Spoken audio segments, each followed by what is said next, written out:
Native American Night Before Christmas. Adopted and written by Gary Robinson, illustrated by Jesse T. Hummingbird. Native American Night Before Christmas. The introductory note. The glossary contains explanations for some terms used by American Indians found in this book that you may not be familiar with.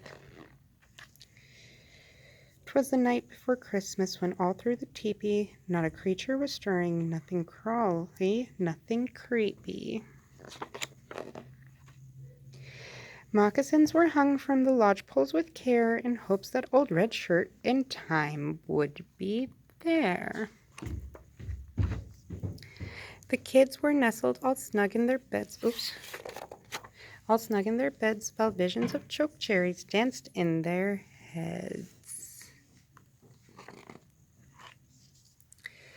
I and my Pendleton and Ma in her skins had just cuddled up cozy against cold winter winds, when out in the camp rose a noise so humongous I thought a wild cat had sneaked in among us.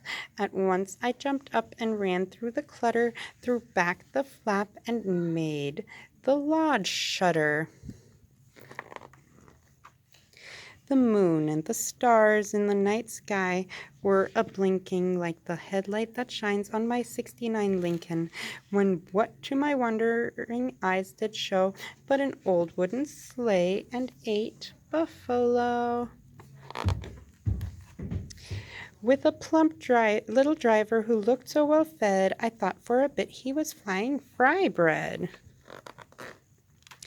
Like thundering clouds, these mammoths they came, and he whistled and shouted, called them by name.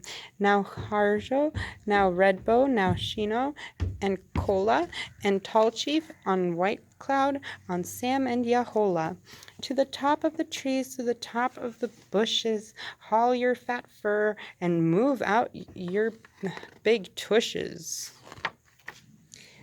Like pine cones caught up and all tossed by a whirlwind, suspended in air by the magic of medicine.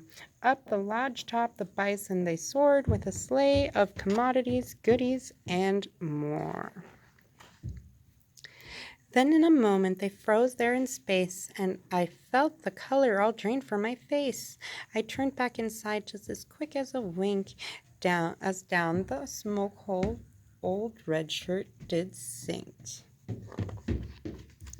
Dressed in red buckskins from his head to his foot, with beadwork and fringes, he really looked good. A medicine bundle he had by his side, on his back a large bag made of buffalo hide.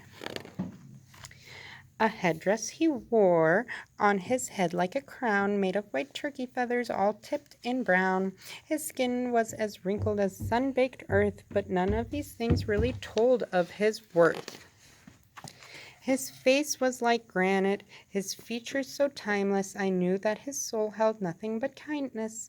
He spoke not a word, used sign language instead, and filled all the moccasins with toys and fry bread. And then, like smoke rising into the night, he gave me a wink and took to his flight.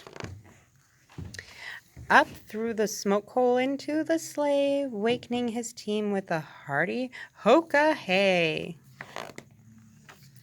And I heard him exclaim as they roared out of sight, "Merry Christmas to all my relations, and to all a good night."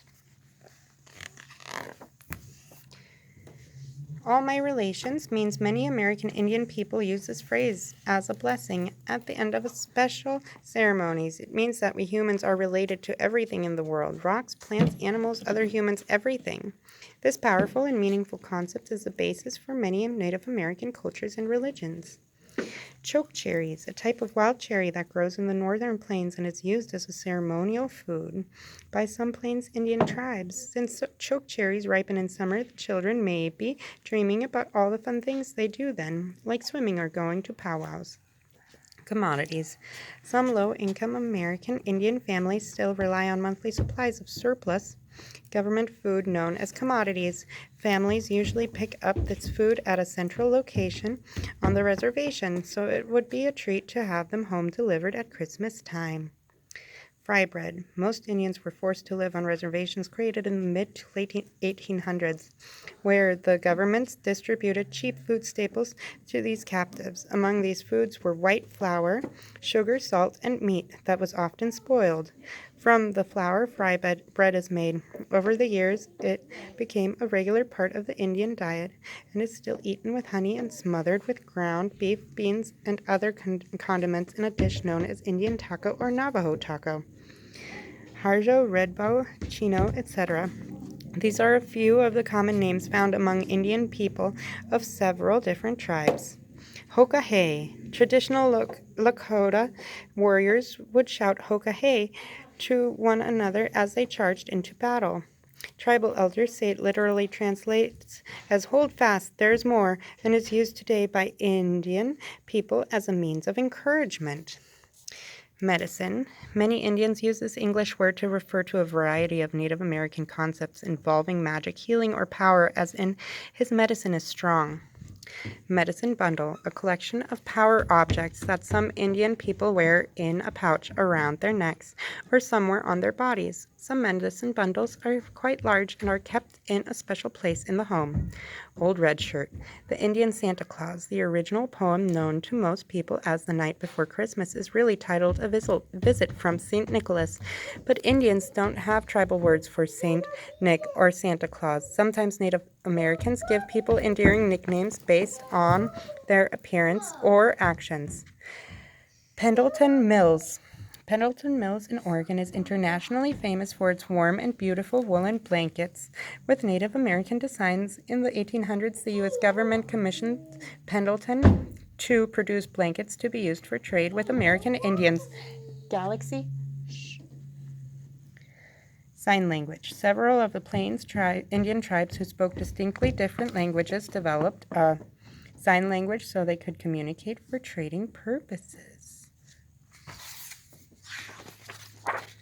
Merry Christmas to all my relations, and to all a good night.